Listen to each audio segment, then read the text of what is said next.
Class अॼु असांजो छा टॉपिक आहे?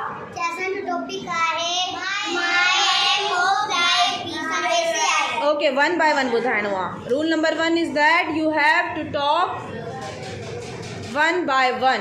Raise your hand if you know the answer. ठीकु आहे? ओके, एम ऑफ लाइफ माना केरु ॿुधाईंदो? मुक़दस ॿुधाए। एम ऑफ लाइफ मीन्स हाँ, मुंहिंजी ज़िंदगी जो मक़सदु, को बि गोल, तव्हांजो ड्रीम। ठीकु आहे? ओके, बीइंग स्टूडेंट तव्हां सभिनी जो को न को ड्रीम आहे, द एम आहे। A person who has no aim in life is like an arrow without a target. Without a target. Like you all are students. तव्हां सभु छा आहियो? तव्हां सभु शागिर्द आहियो। तव्हांजे दिमाग़ में तव्हांजो पंहिंजो या तव्हांजे पेरेंट्स जो को न को एम विधल आहे कि तव्हांखे पढ़ी लिखी करे कंहिं न कंहिं उहिदे ताईं पहुचणो आहे। कुझु स्टूडेंट्स चाहींदा हूंदा असां वॾा थी डॉक्टर्स थियूं, कुझु चाहींदा हूंदा असां वॾा थी इंजीनियर्स थियूं, कुझु चाहींदा हूंदा असां वॾा थी आर्टिस्ट थियूं, जीअं त ज़ाहिरा आहे न ज़ाहिरा? कुझु चाहींदा आहिनि असां वॾा थी छा थियूं? बिज़नेसमैन थियूं। सही आहे? हाणे उहो तव्हांजी पंहिंजी सोच ते डिपेंड आहे कि what is the aim of your life. ठीकु आहे? हाणे तव्हां मूंखे ऑनेस्टी सां ॿुधायो, हींअर तव्हां पढ़ण लाइ आया आहियो, छा तव्हांजे माइंड में स्केच आहे कि मां हिते छो वेठी आहियां, मां हिन स्कूल में छो आयो आहियां? तालीम हासिल जे लाइ। You all are here to have education, to be educated. Very good. हाणे मूंखे ॿुधायो one by one what is the aim of your life. Fatima, stand up, please tell me what is your aim. Okay, तव्हां ॿुधायो what you want to be? I want to be an artist. I want to be an artist. You? I want to be an artist. Yes, you?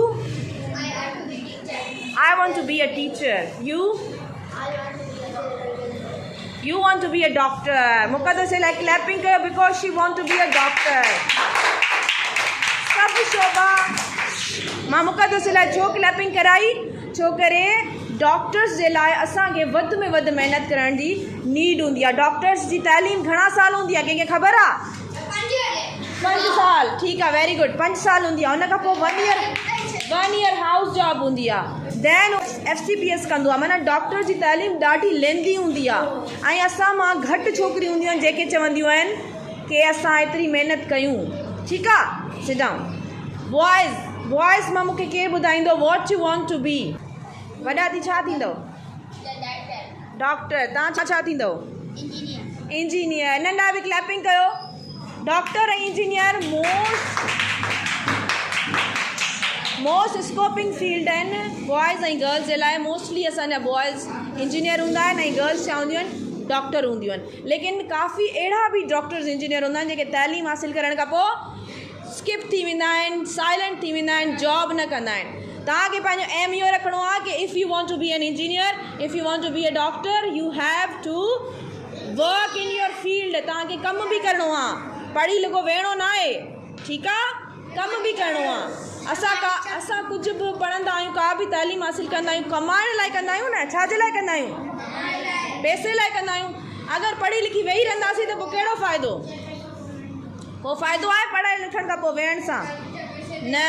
त पंहिंजे ज़हन में इहो aim रखो, if you want to be a doctor, engineer, artist और whatever you want to be, you have to work in your field. तव्हांखे पंहिंजे field में कमु करिणो आहे, महिनत करणी आहे। ठीकु आहे?